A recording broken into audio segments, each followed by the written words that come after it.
So usually true story films are sad or depressing or just have this real somber tone in the background that, are usually inspiring in the end, but most of the time they just feature a really downtrodden story, usually inspirational.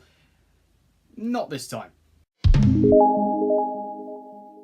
So yes, believe it or not, Tag is actually based on a true story. It is based on a Washington Post article that was posted a few years ago about a group of 10 guys who for every month of May play the same game of tag that they have been playing for 30 years, in the idea that it actually keeps them together and keeps them connected as a group of friends, even though they all live in different states and different parts of the country. This game brings them together and keeps them together, and it has done for 30 plus years. And it was quite an interesting story, and the fact when I heard this movie was coming out and I heard that this was based on a true story, it was really hard to believe, but it is. First off, one of the biggest selling points about this film is easily going to be the cast. I mean, when you look at the cast of this thing, you've got Jeremy Renner, Ed Helms, John Hamm, you've got so many great comedic actors, Jake Johnson as well. There are so many awesome guys within this cast, and I think all of them play off each other so well. You do believe the fact that these guys have been friends for all these years, and every May when they come together is like this massive reunion and they all love it.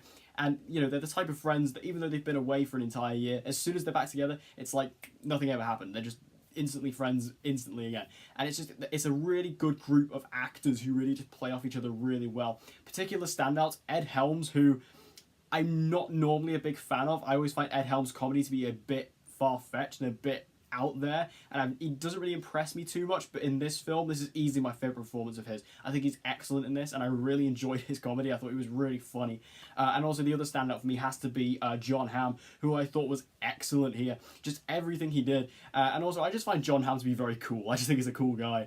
So to see him in this film was definitely a cool thing. And I just enjoy, again, his comedy, especially his playoff with Jake Johnson is really fun and interesting. So if you see the movie, you'll know what I mean by that. But both of those guys and the rest of the cast, including like Jeremy Renner, who's very good in here, and Jake Johnson as well, I think they're all a fantastic cast and they work so well together.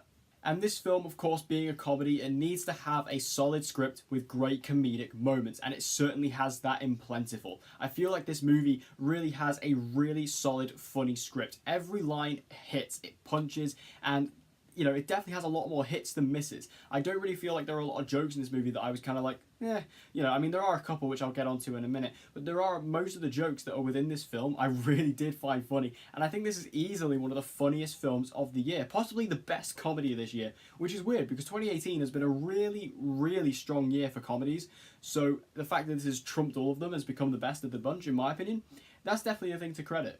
Also, this film weirdly has a really strange but really great use of slow-mo. There are a couple of scenes in this film to do with Jeremy Renner where he's basically planning out how to avoid all the other members of the team while playing tag. It's just all done in his head and it's all slow motion and you can just hear Jeremy Renner narrating it all.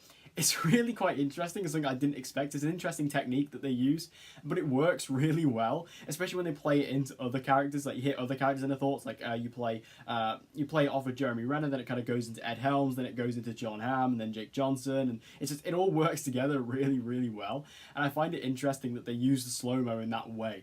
I didn't expect it, but like I said, it works. Now there are a couple of weak points. For one, Hannibal Buress, who is like the 5th member of the crew.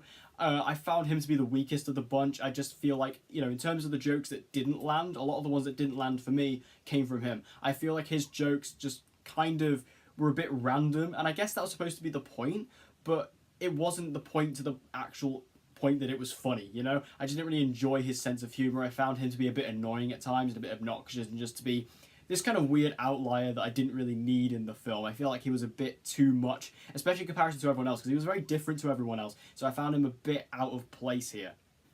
Also, Annabelle Wallis plays the reporter who is reporting on this story. She has nothing to do in this film, which is a shame because I like Annabelle Wallis. I think she's actually really good, but she has nothing to do in this film, really. She gets a good little scene at the end, but I just don't really feel like she had much to do here, and that's a shame, especially when, you have another female co-star in this movie, Isla Fisher, who plays Ed Helms' wife in the film, and she gets a lot of great moments, and she's fantastic in this film. So in comparison to Annabelle Wallis, it's a bit of a downgrade, really.